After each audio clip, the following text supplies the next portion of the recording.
ஜீவவசனம் கூறுவோம், சகோதரரே சேர்ந்தே எக்காலம் ஊதுவோம்.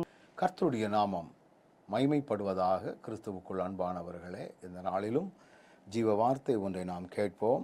ரோமருக்கு எழுதின நிருபம் 2வது அதிகாரம் 7ஆம் வசனம் இப்படி சொல்லுகிறது: சோர்ந்து போகாமல் நற்கிரியைகளை செய்து மகிமையையும் கனத்தையும் அழியாமையையும் தேடுகிறவர்களுக்கு நித்திய ஜீவனை அளிப்பார் என்று வேதவசனம் மிக தெளிவாக சொல்லுகிறது. சோர்ந்து போகாமல் அப்படின்னு ஒரு பதம் வருகிறது. இன்னைக்கு சில நேரங்களில் நற்கிரியைகளை செய்து என்ன பிரயோஜனம் அப்படின்னு எண்ணம் வந்து நாம் சோர்ந்து போய்விடுகிறோம்.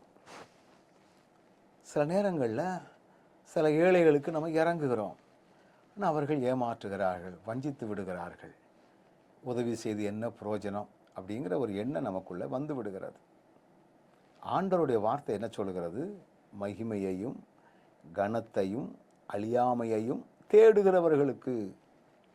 நல்ல கிரியைகளை செய்து கொண்டு நான் மகிமையை தேடணும், கனத்தை தேடணும், அழியாமை தேடனா அப்படிப்பட்டவங்களுக்கு ஆண்டவர் நித்திய ஜீவனை அளிப்பார். அப்போ ஒட்டு மொத்தமாக இந்த வசனத்தினுடைய சுருக்கம் என்ன சொல்லுதுன்னா, நாம் சோர்ந்து போகாமல் நற்கிரியைகளை செய்கிற மக்களாக இருக்கணும்.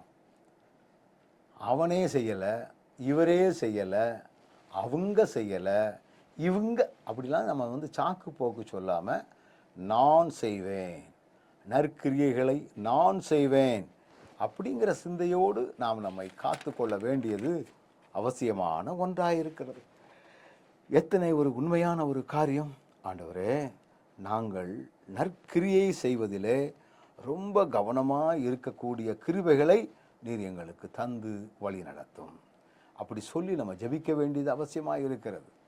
அநேக நேரங்களில் எண்ணத்தை செஞ்சு எண்ணத்தை கண்டுட்டோம், அவனுக்கு அதை பண்ணோம் என்ன பிரயோஜனம், இவனுக்கு இதை பண்ணோம் என்ன பிரயோஜனம், இப்படி நற்கிரியைகளை செய்வதிலுமேயே நமக்கு ஒரு சோர்வு வருகிறது.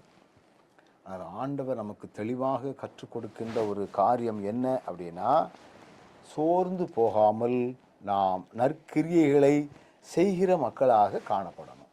இப்படி சோர்ந்து போகாமல் நற்கிரியைகளை செய்ய முற்பட்டால் அப்படிப்பட்டவர்களுக்கு நித்திய ஜீவன் உண்டுன்னு வாக்கு பண்ணியிருக்கிறார். கவனத்தோடு செய்வோமா? நல்ல ஆண்டவரே, நற்கிரியைகளை செய்வதில் சோர்ந்து போகாமல் இருக்க நீர் எங்களுக்கு அனுக்கிரகம் பாராட்டும். உயிர் தெழுந்த இயேசுவின் நாமத்தில் ஜெபிக்கிறோம் நல்ல பிதாவே, ஆமென்.